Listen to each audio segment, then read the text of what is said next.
Good evening, everybody. How the hell are you? Welcome to another edition of Hungry Like the Wolves. We're sitting here at halftime of the Timberwolves game versus the Chicago Bulls. They are up, I believe, is it 62-60? Had a great start to the game and unfortunately played like, let's be honest, absolute shit in the second quarter. But as much as we would love to sit there and do the seesaw episode that we do every week where they're playing great, like last week's episode, or like this past week where they've been playing like shit, we're going to go around the horn here and talk about their injuries. I'm going to start out with Steve. I think it might have been the last episode or the one before, we talked about how fortunate this team was not to have injuries. Well, we've had a rash of illnesses in the locker room. Jules hurt his groin, amongst other things. Obviously, DiVincenzo's out. We talked about that. But let's talk about the injuries that have plagued the Wolves in this last week. And while you do that, I'm going to go grab my damn charger because my laptop's about to die. Mr. Steve.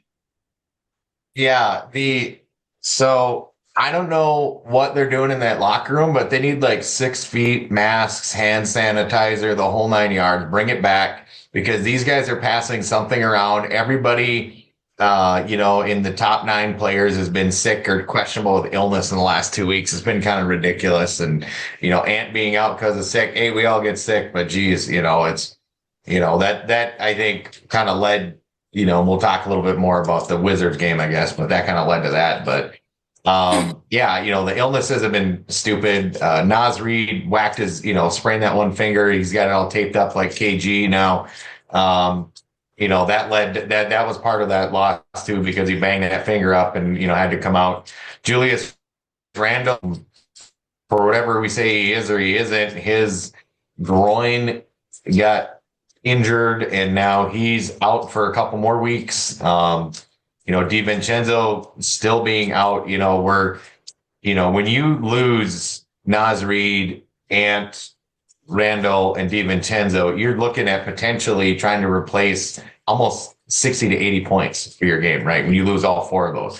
So those type of injuries and illnesses just kill us. And then the problem is that the team, kind of the biggest team injury we got right now, I think, is the fragile mental attitude of the team, that they're so up and down and they're so back and forth and they get real high and then they get real low. And, there is no consistency with that. And that's part of it, is that, any little thing right now can set us off and cause us an issue. So, yeah, I think injuries and illnesses are definitely wreaking havoc on us and probably stopping us from making better decisions, both with trades. So I will shut up from there and pass the mic.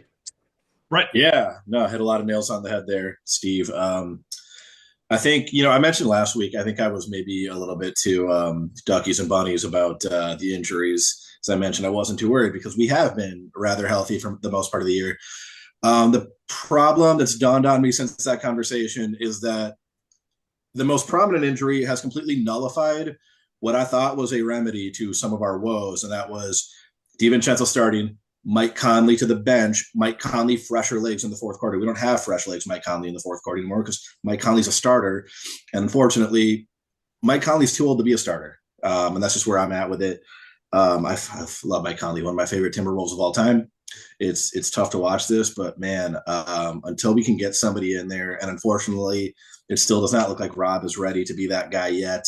We're going to need a backup point guard. We're just going to need somebody that can split these minutes up. And I think that another thing, as I mentioned, that the double-edged sword with injuries, a pro is that you discover guys like Jaylen Clark. That's been awesome.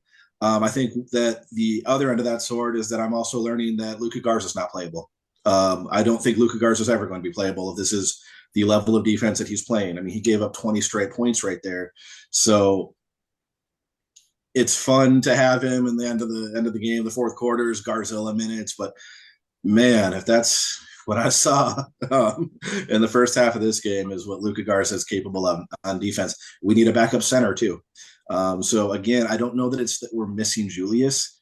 It's just that, man, we don't have a backup center because Naz is a 4 and Luka Garza is going to give up twice as many points as he's going to get you if this game is any evidence. So this is probably as negative as I've ever been. So my apologies, gentlemen. Maybe I'm a prisoner of the moment just watching the end of that first half, but I'll pass the mic and try to cool down. Come on. I think I'm going to echo a lot of what Brett just said, that with these injuries, there's opportunity. And with that opportunity, people get exposed for better, for worse. And Rob Dillingham is now getting consistent minutes, which is a really good thing. We get to see how electric he is with the ball, how electric he is with his shooting. And I haven't checked in a couple of days, but one of the really shocking things about his play is just how efficient he is with his shooting overall and his 3-point shooting. I don't know if he's been great at the free throw line, but he's, a lot of rookies come in, especially small ones, and they struggle with their efficiency. And also on another hand, he's struggling defensively, but it's not for a lack of effort. So great news in that regard. Jaylen Clark also getting an opportunity and really showing out. I mean, he looks like he could already, maybe I'm getting a little becoming a prisoner of the moment, but he looks like he might already be an elite defender in the NBA. And his shot doesn't look completely broken. He had, I think, at least one or two that looked like they were going down and they just popped out. So I'm really, really excited to see him continue to play and continue to blossom. But Brett, as you said, Luka Garza has looked terrible. And his stat line doesn't look as bad tonight. It looks like he's two for four, but in the prior two games where he got extended minutes, I think he was 1 for 11 shooting. And if he's not hitting shots, you just can't play the guy because he just gets torched no matter what. He gets overpowered. He's too slow, and it's hard to watch. He's a great story. Always seems ready, like for garbage time or when like they're playing against a team that doesn't have many players left to play or whatever on like a long road trip or anything. But he just seems like he's getting exposed. So that's sad to see. But also another player that might be exposed, Josh Minot. I mean, he's not getting exposed, but he's just not even getting an opportunity. So what does that say? So I'll pass it on to Brian. Be naughty.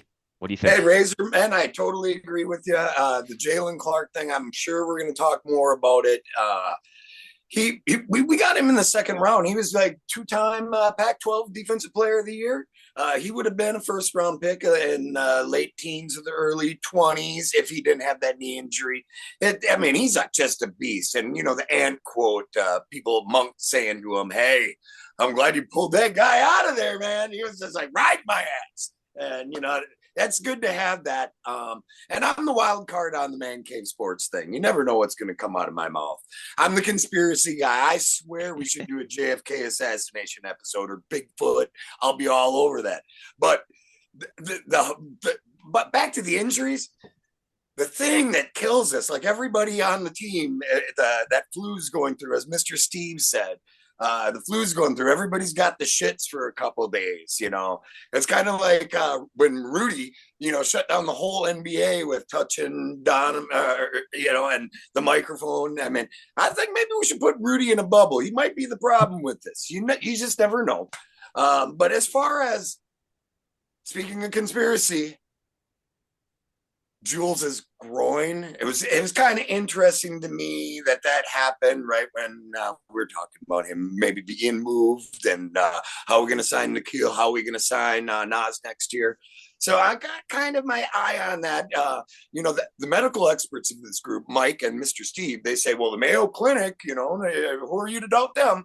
Well, anyways, moving on. One thing, please do, that I'm excited about is I heard Finchy on the radio today. And I know that's not good Timberwolves knowledge to gain from, but he says we're going to see some TSJ here pretty quick. And I think that might be a little bit of a help too. Michael. Yeah, and you believe anything that Finchy says on there. Anyways, since okay, all right, Brian, now that we have your tinfoil hat removed and we can carry on with the show, we were going to talk about Jaylen Clark. However, you guys already hit on that, except for Steve and I. All right. Great to see him in there. And I'm sure Steve attests to that as well. But we will move along because this game's about to start again. And I think the big thing is here, the third, we talked injuries. We talked enough, I think, about Jaylen Clark and his emergence, et cetera. The game's about to start, but I want to talk about, and it's not Timberwolves related, but it is Timberwolves related, the utter shit show that is the association right now with the trades, because you've seen all the rumblings from Shams, everybody in the, all the talking heads, Stephen A., et cetera, about the trades. Nobody saw the Luka trade coming. I don't care who you are. There was nobody that was onto that blockbuster trade. To me, bad move, but that remains to be seen. But even tonight's festivities with Buckets going to Golden State, which originally they were reporting he would not sign an extension, well, that has already taken place. And I don't know. It obviously changes the landscape a little bit. I'm still not sure KD's not going to get traded in the next whatever is left, 15 hours or so. So crazy times in the NBA. The game's about to start. Here's Steve. What do you think about the trades the last few days?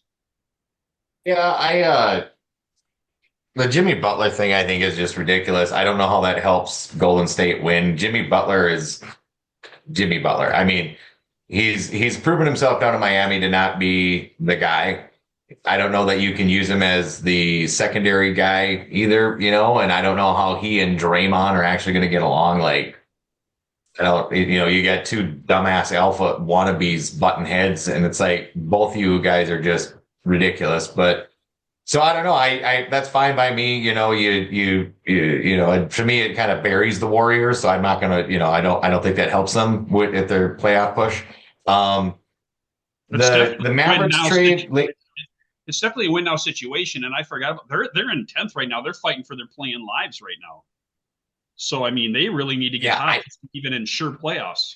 So ballsy move, but and I don't know that Butler does that, but I think the Lakers Dallas move. I get Dallas. They're like, okay, Luka, we're kind of tired of this. They're looking at the contract that's coming up, the soup, all these different things. They don't want to pay it. They don't see it. They're like, look, our window, with Kyrie is closing. We don't have forever with him. We need a good, big, lively, and all those guys. We got injuries. So it kind of made sense, because they don't have, and bringing in AD, who's a good defender, and, he's not consistent all the time, but, when he shows up, he can show up real big. So I get why Dallas would do that. The Lakers, you've got, it's basically, I don't know, are they just guaranteeing ticket sales at this point for people to come watch Luka when LeBron finally retires?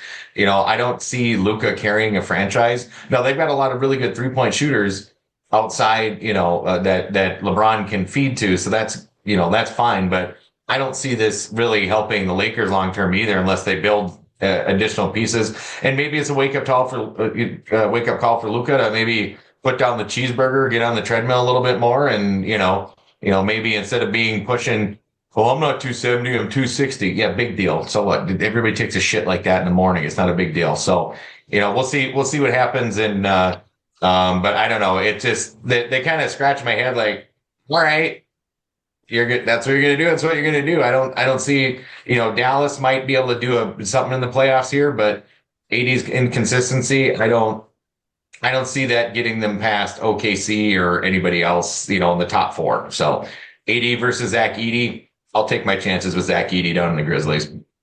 Brett? Wow. Yeah.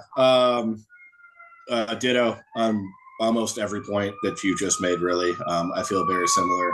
Apologies for the sirens here. You're in Chicago, man. Downtown Chicago, the nitty gritty. But I think one interesting dynamic to me, as you mentioned, is what is LA thinking with Luka? I mean, to me, you have Luka Doncic served up on a platter for you. You take him. I also believe, look, I'm not a Luka Doncic fan. I hated the way that he spent the entire NBA Finals on his back bitching for fouls. I thought I think they would beat the Celtics, but I thought that was costly for them. But man, that's a guy.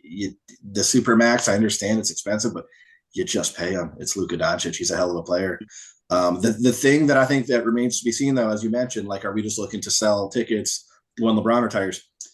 Is Luka going to be able to GM the Lakers the way that LeBron did? Does he have that kind of drawing power? I don't think he does, because he kind of drove Porzingis out So when LeBron needed a sidekick in AD, he went and got his sidekick in AD. I don't know that Luka is going to have that kind of power. So I don't know. I mean, that as with everybody in the basketball realm, we're all still scratching our heads, and there's a lot of dust to settle with that whole situation. Jimmy Butler, everything you said. I mean, he's 35 years old, and that's the other thing is he's a head case, and now he's a 35-year-old head case. He's not a 29-year-old head case anymore. I think that's a net negative.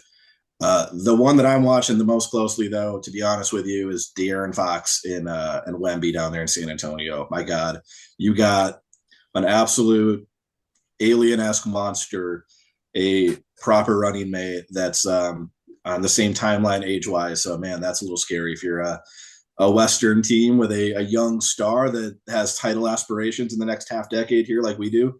I'm watching San Antonio closely, so that's really, I think, to me, the real story in the next half decade or so. But pass it on, Ramon. What do you got?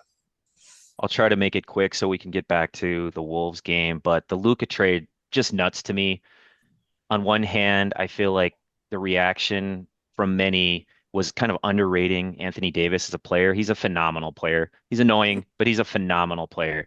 But when you hear about the background behind it, 25-year-old MVP candidate, led his team to the finals, wasn't asking out, wasn't, I think, misbehaving in any way. I mean, maybe there were issues with the weight, but I just don't understand why Nico Harrison didn't maybe do more due diligence and see if he could get a little bit more than AD. AD is a phenomenal player, I want to say that. But speaking of how nuts it is, I'm going to put my tinfoil hat on a little bit here. Be naughty, you're going to be proud of me. But like, I just couldn't, and this is just nuts here what I'm about to say. But it's like, what is Nico Harrison? Is he lobbying for his next job, and is it trying to go to the Lakers? Because it just didn't. I mean, it was their offer, right? Didn't Nico approach the Lakers with this deal and just like hand it to them on a platter? So it's just nuts to me that they wouldn't try to get more than they did for a player of his ilk and of his caliber. Uh, Also, they didn't even inform Luca, I think, of the trade. So taking it back to the Wolves, credit to our guy, Tim Connolly, when they traded Cat. I mean, he went over to his house to let him know what was going to happen. And the Mavericks front office didn't handle it that way. So kudos to Tim Connolly. And then Jimmy Butler.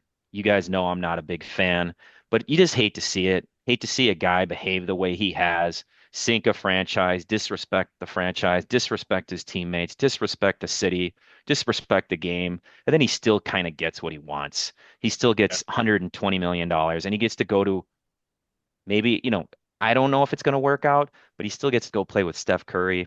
That sucks. It kind of bugs me. But be naughty, all yours. Absolutely. With the buckets, I'm a buckets guy. I cried when Darth Vader died in the third Star Wars. And, I get that. I hate seeing this guy get what he wants as well. I mean, as it was said by Mr. Brett, that he's a 35-year-old head case and he doesn't play back-to-backs. And it just doesn't make any sense. I have to think that there is something because Pat Riley basically just got a protected pick from 2029 and Wig, hard playing Wig. We know him. That was addition by subtraction for Pat Riley. So I get that. As far as the Luka thing, of course, Luka's kind of a puke. I love him. And that's kind of the way I feel about it. And that's a shocking trade, and especially just bought a $15 million crib down there. Nobody told them. But I think the writing's kind of been on the wall from what I've been reading is that like training staff, people that are in the building that are with the Mavericks, they've been slowly kind of getting those guys out that were close to Luka. And so I kind of think that was kind of something that was about to happen. And I mean, it makes the Rudy Gobert trade just look crazy, but that's the NBA. Every deadline, it gets a little bit different. But yeah, they were peddling him. They didn't want to pay him $345 million. And I get that. And AD, everybody's saying this trade is just horseshit. AD could possibly, when he's not in street clothes, could be a top 2-3 defensive player in the NBA. And you put him with Gafford and Lively, and he wants to play power forward, and you got Kyrie. I don't know if I'm going to go out of – I'm going to go out of pocket. The Mavericks are the number 1 team in the West right now. Michael. Oh, wow. That's way out of pocket. Yep. Interesting. And I will remind you all. Yeah, you will. We'll see about that. At least we got the footage to validate your nonsense. Anyhow, and the trades might not be over. I still, the one thing I'll finish with the whole fiasco of NBA trades. How are you feeling right now if you're KD, knowing you've been shot the last couple of days, knowing that you're stuck with Bradley Beal for the next 2 years? It's who knows? He might end up somewhere tomorrow. This might not be over, gentlemen. We might be having a good laugh at this next week and be like, holy crap. I don't know if anything can be topped, but this has been the craziest NBA trade deadline since I've been a fan. And it's been fun to see. But anyways, the Wolves are up by 3 with 7 minutes left here in the third.